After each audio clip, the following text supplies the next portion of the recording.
आज आप लिख दो कि अगले 3 साल में इस बिजनेस से मैं 5 करोड़ कमाऊंगा, और उस लाइन को प्रूव करने के लिए अपने आप को जला दो।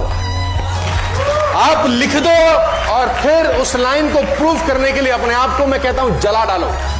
प्रैक्टिस का बहुत बड़ा खेल है। प्रैक्टिस से बड़े बड़े पहाड़ हिट गए। मैं एक कहानी सुना रहा था उस दिन भी किसी को, पाब्लो पिकासो की। पाब्लो पिकासो दुनिया के सर्वश्रेष्ठ पेंटर हुए। एमएफ हुसैन से भी बड़े पेंटर हुए Pablo Picasso.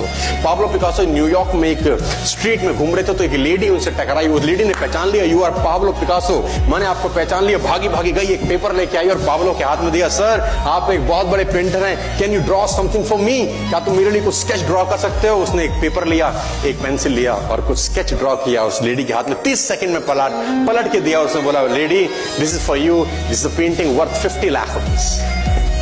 This painting cost 50 lakh rupees. Lady को तो विश्वास ही नहीं हुआ कि how a person paint a painting in just 30 seconds worth rupees 50 lakh.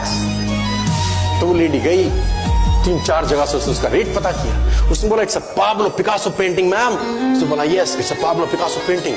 कितने का खरीदोगे? मैडम, कम से कम 50 लाख रुपए हम आपके दे सकते हैं इसकी। Lady was shocked, my dear, she was shocked. 50 lakh रुपए की पेंटिंग 30 सेकंड में। उसने पता किया पाब्लो पिकासो कहाँ रहते हैं। ढूंढी ढूंढी ढूंढी, एग्जीबिशन कहीं थी पाब्लो पिकासो की।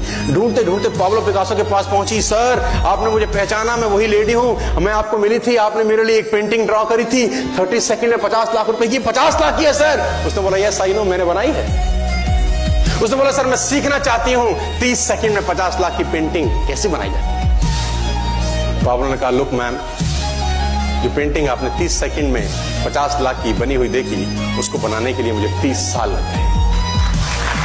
30 साल लग गए। प्रैक्टिस से दुनिया में बड़े बड़े कीर्तिमान होते हैं सर, और ये आपको जिंदगी में आसमान तक पहुंचा सकता है। आज मैं स्टेज पर हूं, करीब मुझे 15 बरस हो गए बोलते हैं। पहली बार जब मैं स्टेज पर आया, मेरे पैर लड़खड़ाते थे, शिवरिंग होता था मुझे। वहीं कहीं कोने में फिक्की ऑडिटोरियम में मैं पहली बार एक अंग्रेज को सुना था। आज से मैंने करीब 18 साल पहले। एक कंपनी थी इंडिया से बाहर की, नेटो मार्केटिंग करती है, नाम नहीं ले सकता। तो वहां बैठा था, पीछे 660 लोगों की सीटिंग थी।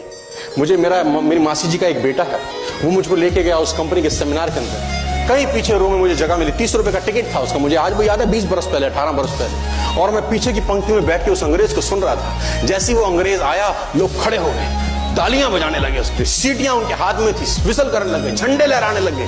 मैं वहां बैठा सोच रहा था कि सोनू शर्मा, तेरी जिंदगी में कभी ऐसा हो सकता है? तू तो स्टेज पे जाएगा, तेरे तो पैर कांपते हैं। मैं शाही आदमी था, बोला नहीं जाता था, बात नहीं करी जाती थी। लेकिन प्रैक्टिस, प्रैक्टिस, प्रैक्टिस और प्रैक्टिस।